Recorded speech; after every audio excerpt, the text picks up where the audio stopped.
1. This took place in November 2007, during my junior high school in my hometown. I lived in a small Midwestern city that, in all honesty, seemed completely safe. One night, my two friends and I were hanging out at my house in the living room. We stopped by my house after we had gone to a local coffee shop, but we wanted to leave again to get late-night Jimmy John's. I'll try to paint a picture of my living room to the best of my abilities.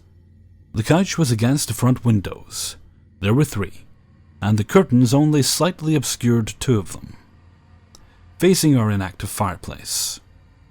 There was a small nook right next to the fireplace that held a large plush green chair. The chair faced the front windows and was directly next to our entertainment center. My house had 2 main entrances, the front door, which no one used and was perpetually blocked, and the side door, which was attached to the kitchen. The first floor of our house was basically one long hallway, each room leading to the other through large archways and no doors.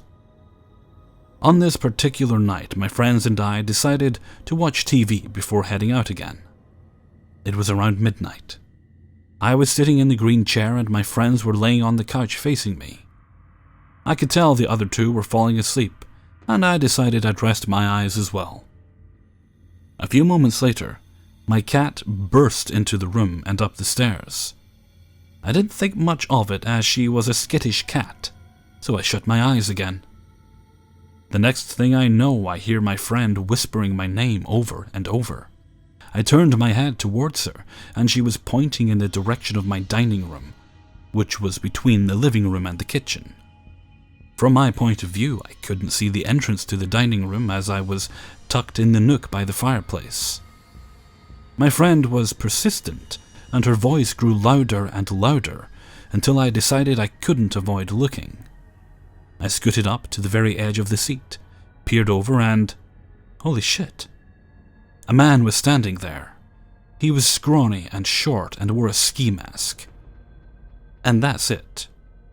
This dude was completely and utterly naked. He just stood there, completely calm, taking turns at staring at each of us. I could also see he was carrying a bundle under his arm. We all looked at each other for a few beats. My mind was racing. What the fuck was happening? Was this a joke? Should we charge him? What if he was carrying a gun or a knife? After those brief moments were over, we all started screaming. I don't know if I've ever screamed so loud in my fucking life. I took off towards the stairs as I reached them and looked back. I saw him calmly turn and walk back towards the dining room. We reached my parents' room, flung ourselves in, and barricaded the door. My parents, who were asleep before, woke up in a panic as we all started screaming about what had just taken place. The calmest of the 3 of us managed to call 911, and within 20 minutes there were squad cars outside of our house. They took our individual statements and searched the property. One cop came back inside after searching our property and the surrounding neighborhood. He told us there were distinct footprints in the frost directly in front of our living room windows. They surmised that he had been standing there for hours, trying to get our attention, and, frustrated, entered our house after those failed attempts. We stupidly left the door unlocked, because we assumed we'd be leaving soon after arriving. I honestly have no idea if they ever caught this man. When I was still living in my hometown, I would be at a random store and think that I saw him because, honestly, I remember his goddamn eyes so well. They were completely devoid of any emotion. So creepy, ski-masked, naked peeping Tom. Let's not ever meet again. Oh, and always lock your damn doors. 2. To give you a little bit of context, this happened a couple of months ago, right during my country's independence festivities. Since it was a long weekend and all of that, the streets remain pretty much empty. Everybody's at their houses with their family and friends, eating and chatting, or at local parties, but definitely not outside on the street because, well, You can't drink on the street, it's illegal. And a lot of police are going around checking for disturbance. Because of the festivity, my sister left to visit relatives with her boyfriend and my nephew. This meant that someone had to go check the dog for 3 days. Give it food and all that stuff. So, the way I do it, and have always done it, is I go to the house very early to let the dog out of the house and go again rather late, around 9 p.m, when it's already dark, to let her in and give her food again. A lot of cats live around, so I can't leave the dog door open, or else they come in and pee on everything. So anyway, it was around 8:30 p.m. when I decided it was around time I checked on her. The sun was still up, so I put on a coat and started walking, since it's pretty close to my house and right in the middle of the highway. I do all I had to do, pet her a little bit, and leave about an hour later. Stand at the bus stop, a couple meters away from my sis's house, and wait for any bus, since all the buses that pass through her house are good for me. Try to call Dad and tell him I was on the way back. And waiting for the bus, he told me to take the bus since it gets pretty dark, and some people really like driving drunk for whatever reason. And it had died on me again. This is when it starts going down. I leave the dog inside the house, lock the entrance, all that jazz. There are barely any cars, and this is a really busy road. I guess it just hadn't really hit me that it was that time of the year again. I'm standing there under that little roof, and the light when I see a man. The man didn't have anything in particular. He was carrying a bag, looked maybe 50, was neatly dressed and had grey hair. He was coming from the other direction. He walked a little funky, so my guess is he's a drunk, since it is a day of celebration and whatever. But when he passes right in front of me, he doesn't smell like anything. And besides, he looked really well dressed, because I mean, you don't really look tidy and smell good when you've been drinking 2 days straight, do you? This man walks right in front of my sister's, and decides to cross the highway to a little shop that's there, closed at the time. From this position, he just stared. Didn't even look at the store, just stared right at me. And I'm a 5'3" girl, so I immediately went into defense mode. The sun was no more and the lights weren't good enough, but I could feel him staring. Then, after a couple of minutes, he crosses the street again to the side where I am standing, and waits in front of my sister's house, just a couple of steps away from me. No cars are to be seen, not a soul in the street, just me and him in the middle of a highway. He looks at the house for a couple of seconds. I left some lights on purpose, so thieves would maybe give it a second thought if they wanted to come in. He turns to look at me again. Then, like this behavior wasn't suspicious enough, he crosses the street again to the same store. I had managed to convince myself that maybe he was just going back home with something he had bought, but now I was convinced he didn't have any business going on but to stare. Because he wasn't really going anywhere. I am freaking out, really freaking out now. I am definitely not a coward, and this man looked small enough so I could probably knock him out with a big stone I had seen close by to the bus stop, but only if he came any closer. Then another man appears, although this one has clearly been drinking. He stands next to me at the bus stop. He is big and looks rather intimidating. I think, worst case scenario, I run the fuck out and leave these two alone, if this weird dude crossing back and forth tries something shady. Even this slightly out of his senses man seemed to feel a weird vibe. He looked at the man on the other side of the street, then at me, then at him again. Right when the weird old man is trying to come close to me again, a bus comes by. Both the drunk man and I wave our hands vigorously, trying to get it to stop. The bus is so full I doubted a needle would have had enough space. The old man puts his foot on the sidewalk where I'm standing when I get on the bus, but doesn't try to stop it. The drunk man and I look at each other shortly, like he knew and I knew something had almost happened. As the bus starts again, I look out of the window and see the old man. He still stares at me as the bus begins to move rather slowly, since it's packed with people. I thank with all my heart this one drunk man, because even though he would have probably been no help, he made me feel like at least someone would know if something happened to me. I have no idea what this man wanted, but he wanted something all right. So yeah, let's just not meet, not ever. 3. I moved from South America to the States in 2011. I grew up in a country consumed by violence, and getting mugged, kidnapped, or being victim of house invasion was not uncommon. I always had my senses sharp and was on constant vigilance to avoid becoming another statistic. When the opportunity to move abroad to do graduate school presented itself, I jumped at the chance, packed up my things, and started my new life.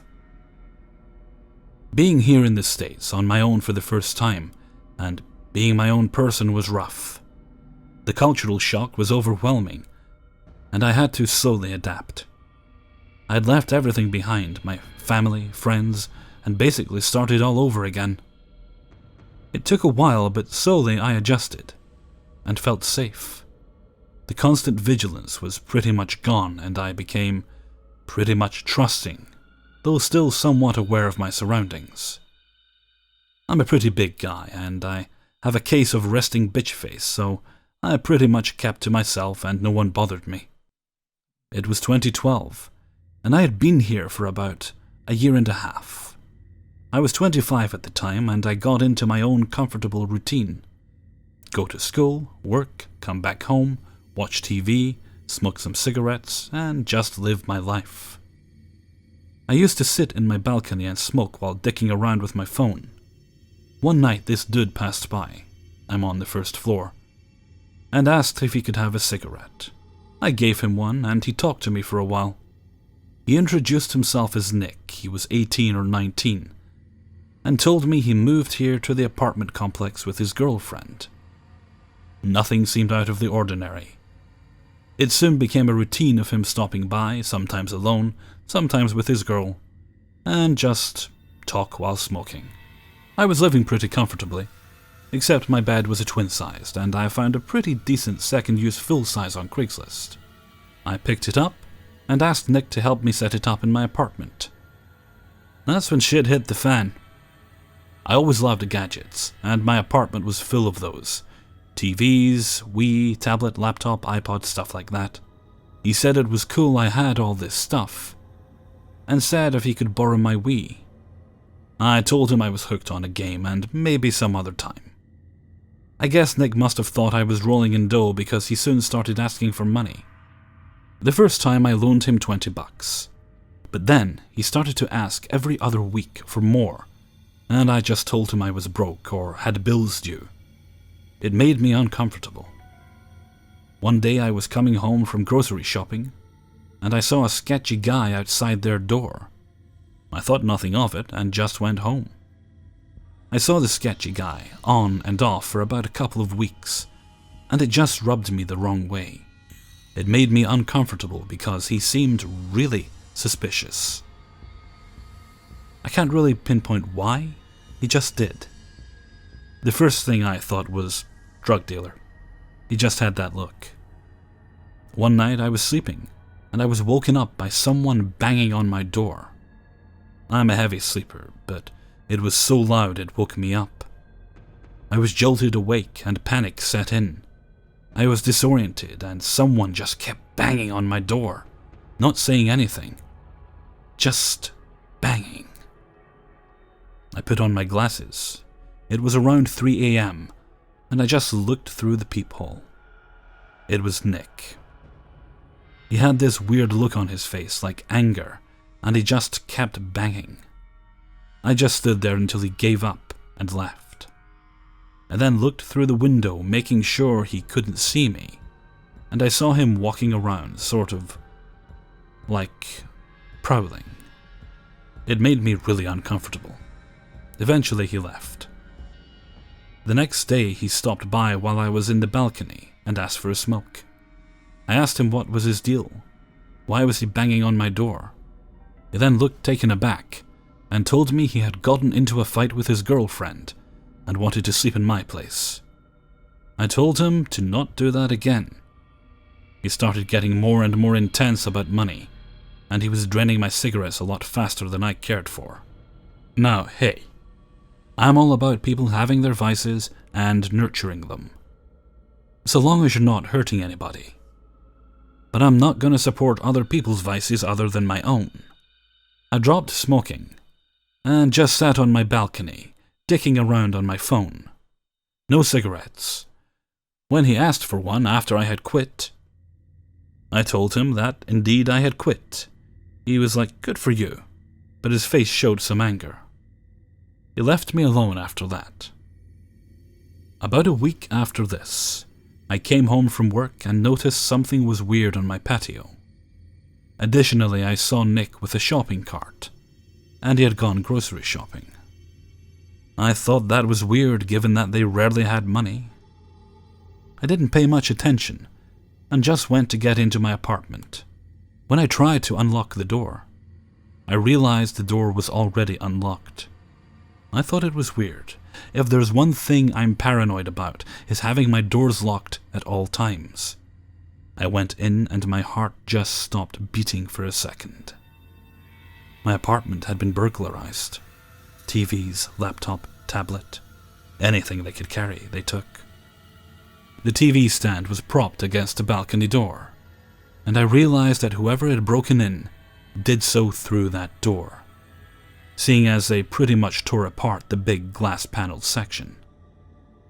They did so that they could reach in and just unlock it from the inside. Then they unlocked the front door and walked out through there. Panic set in. I had never been burglarized or mugged or anything where I came from my little third-world country, and yet here I became a victim. I felt violated. I went to the leasing office, which was still open. I told them what had happened, and they told me to call the police. In my state of confusion, I dialed 911, and they asked me if there was someone currently still in the apartment. I told them no, I didn't think so, and they told me the police would arrive as soon as they could, but it could be a while, since it wasn't really an emergency. They told me not to touch anything. I called my boss and my best friend here. My boss came over and he brought me food, waiting for the police to arrive. My apartment was a mess. All I could think of was how embarrassing, because I hadn't cleaned in a couple of weeks. The police showed up about an hour later. They took my statement and asked me if I suspected anyone. At that moment, Nick was lounging by the pool, and I told the officers pretty much anything. Back home, I wouldn't have. The fear of retaliation would have been too big. But I was in America now, and I just sang like a bird and told them about everything and who I thought had done this. They asked for serial numbers of all the stuff they took, and thank God I had the boxes stored in the little storage unit of my apartment. I got in contact with them and gave them the information. Later that night, someone knocked on my door again around 11 p.m. I freaked the fuck out, looked through the peephole, and asked who it was. Said it was a night security guy and he had a question. I opened the door just a little and asked what he wanted. He was with another girl. Apparently, someone had tried to break into that girl's apartment that day too. She noticed her patio was a mess and came to find him, and he told her someone had broken into my place. The security guy told me that there had been several cars that had been broken into the last couple of months, and that several patios had been burglarized as well. Well, shit. The next day, police got in contact with me and said they had found some of my stuff. Nick was indeed the culprit. He had pawned one of my TVs and had given my laptop to his girlfriend. He was arrested. The police managed to track all my stuff down and said I could pick them up on Monday. Nick apparently was trolling for drug money and had given my tablet to one of his dealers. I wonder if it was the same sketchy guy I had seen around. As for Nick, I guess his parents bailed him out. And him and his girlfriend were, of course, evicted from the apartment. I changed the locks, so that you would need a key to open the doors both from inside and outside, and added bolts to both the front door and the patio doors. It was tough for me to sleep for a while, since my sense of security was taken from me. I grabbed a knife and kept it hidden yet readily available, just in case for when I slept. In 2015, I wondered what had happened to Nick. I googled his name and came to find he was in prison because he tried to mug an old lady at an ATM with a knife. I really, really hope I don't run into him ever again. So there you have it. I felt safe and let my guard down. Nothing seemed suspicious until it was too late. I shouldn't have let him into my apartment. I shouldn't have given him money. There's just so many I shouldn't haves that dwelling on it now makes no sense. But I learned, and I'm always alert. And that's my story. Hey everyone, Hellfreezer here, and thank you very much for listening to 3 True Scary Stories episode 130. I'd like to wish you all a happy Sunday. Hopefully you're enjoying your weekend. Hopefully I too am enjoying my weekend. I'm planning on being lazy, which probably means if the weather's sunny I'll end up doing work in the garden. A bit late in the year for it I suppose, but the hedges need doing again and the grass needs to be cut once more, and for some reason they don't tend to themselves, which I think is really annoying. As soon as we have gardening robots I'll be a very happy boy. Okay, heading into the week, we'll have more True Scary Stories tomorrow. Sorry, my throat's getting a bit rough here. I think I've been doing too much talking. Okay, so we'll have True Scary Stories tomorrow. Subscriber stories, I've got enough. I've actually got more than enough, thankfully. I'm doing quite well with those recently. I have enough to do one on Tuesday. And then on Wednesday we'll have True Scary Stories again. I'm not going to say anything for sure about Thursday yet. I know I've been doing glitch stories the past few weeks. Might try and do something a bit different. I don't want to get into too much of a schedule with those days. Monday, Wednesday, and Sunday, Monday, Wednesday, and Friday. Those are the set days. Everything else should be open. That's the way I like to do it. So, yeah, nothing solid, but we'll see what happens. And then paranormal on Friday, and cross all your fingers and toes for a TIFU on Saturday. Yeah, I think we're good there. And I think I'm going to head off and make myself a nice cup of tea now because it's getting kind of chilly. So that means I can actually drink hot tea again. So until next time, thank you very much for listening and take very good care of yourselves.